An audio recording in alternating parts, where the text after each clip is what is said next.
राधे कृष्णा। कैसे हैं आप सभी लोग? सभी का स्वागत है मेरे चैनल पर। मेरा नाम है सुषमा।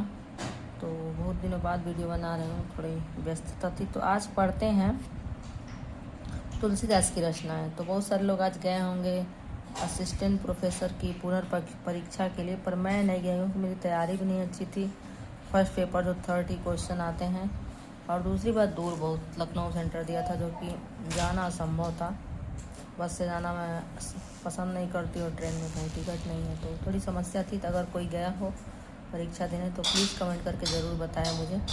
तो आइए आज पढ़ते हैं तुलसीदास जी की रचना है। तो रामचरितमानस से सभी परिचित होंगे। तो क्या है कि तुलसीदास और रामचरितमानस से सभी को परिचित होना ही चाहिए, क्योंकि रामचरितमानस एक महाकाव्य है जो कि हमारे शिक्षा के क्षेत्र के साथ साथ जीवन के क्षेत्र में भी बहुत महत्वपूर्ण स्थान रखता है। तो आइए पढ़ते हैं। इनकी कुल 12 रचनाएं प्रमाणित मानी गई हैं। सभी आलोचकों ने, सभी कवियों ने माना है।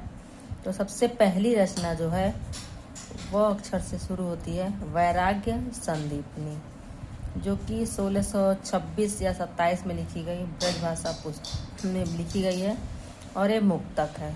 तो वैराग्य संदीपनी क्या है, 1626 या 1627 ब्रजभाषा में लिखी गई है और मुक्तक है। फिर अगली रचना है रामाज्ञा प्रश्न, 1627 से 28 में लिखी गई, ये अवधी भाषा में है, मुक्तक है। फिर है रामलला नहछू, यह लिखी गई 1628 से 1630 में, ठेठ अवधि है ये, प्रबंध काव्य है। प्रबंध में भी 2 भाग होते हैं, खंड काव्य और महाकाव्य। तो जानकी मंगल है, जानकी मंगल 1629 से 30 में लिखा गया और ये अवधी भाषा में है, ये भी प्रबंध है, खंड काव्य है ये। और फिर अगला है रामचरितमानस, से अवधि में है और यह 1631 में लिखा गया, यह महाकाव्य है। तो पहले मैंने बताया कि प्रबंध काव्य के 2 भेद होते हैं, खंड काव्य और महाकाव्य। फिर अगली रचना है इनकी पार्वती मंगल, 1643 में लिखी गई, अवधी भाषा में, ये भी प्रबंध खंड काव्य है ये। फिर अगला है कृष्ण गीतावली, यह ब्रज भाषा में 1643 से 1660 में लिखी गई, यह मुक्तक है। फिर अगली रचना है इनकी गीतावली, 1630 से 70 में लिखी गई और ये है ब्रज भाषा में, मुक्तक है ये भी। फिर इनकी अगली रचना है विनय पत्रिका, यह 1631 से 1679 में लिखी गई, ब्रज भाषा में है ये भी मुक्तक है। फिर अगला है इनका दोहावली, 1626 से 1680 में लिखी गई, यह भी ब्रज भाषा है, मुक्तक है। फिर अगली रचना है इनकी बरवे रामायण, यह 1630 से 1680 में है, ये भी ब्रज भाषा में लिखी गई, मुक्तक है, बरवे रामायण। तो ये बरवे रामायण गलती से मैंने लिखा है, ब्रज में नहीं है, ये अवधि में है, बरवे रामायण। फिर 12वीं रचना है इनकी हनुमान बाहुक, यह मुक्तक है, 1631 से 1680। तो कुल 12 रचनाएं हैं। तो यहाँ से प्रश्न पूछता है क्या, कौन सा ब्रज भाषा में है, कौन सा अवधि में है और किस में क्या दिया हुआ है। तो रचनाओं को जब पढ़ेंगे उसके अंदर क्या दिया हुआ जानेंगे। कुछ कभी पंक्तियाँ पूछ लेता है। वैराग्य संदीपनी, रामाज्ञा प्रश्न, रामलला नहछू, जानकी मंगल, रामचरितमानस, फिर है पार्वती मंगल, फिर है कृष्ण गीतावली, फिर है गीतावली, फिर है विनय पत्रिका, फिर है दोहावली, फिर बरवे रामायण, फिर है हनुमान बाहुक। तो मैंने क्रम से भी लिखा है, अगर क्रम भी याद कर लेंगे तभी अगर कभी सीरीज लगाने के बाद कि कौन पहले लिखा गया कौन बाद में, तभी याद हो जाएगा।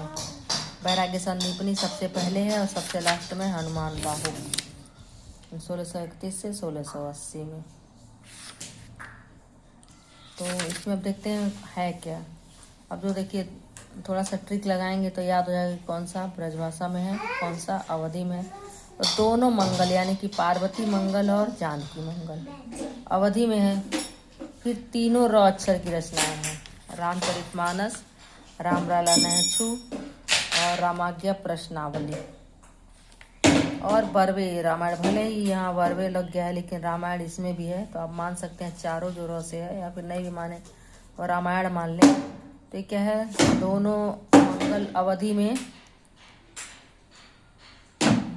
मंगल अवधि में, तीनों र अक्षर की रचनाएं अवधि में, और बरवे रामायण भी अवधि में। हो गया कितना, 2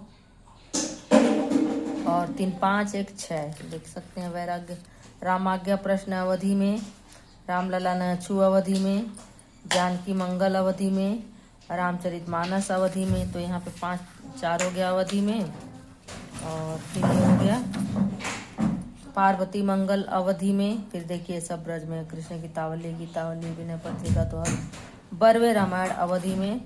और ये क्या है, मुक्ता का हनुमान बाहुक,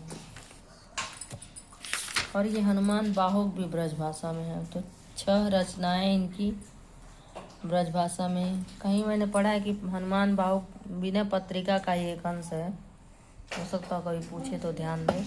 तो ये है तुलसीदास की 12 महत्वपूर्ण रचनाएं, 6 अवधि में, 6 ब्रज में। और अवधि में कैसे जानेंगे, 12 रचनाएं याद कर लीजिए। फिर रामाज्ञा 3 दोनों मंगल अवधि में, 3 चारों जो रामायण या र अक्षर जिसमें रामचरितमानस, रामाज्ञा प्रश्नावली, रामलला नछू और बरवे रामायण, ये तीनों अवधि में, चारों, और दोनों मंगल अवधि में, बाकी सब ब्रज में। तो वीडियो को कैसा लगा ज़रूर बताएं कमेंट करके। मिलते हैं फिर अगले वीडियो में, तब तक के लिए धन्यवाद।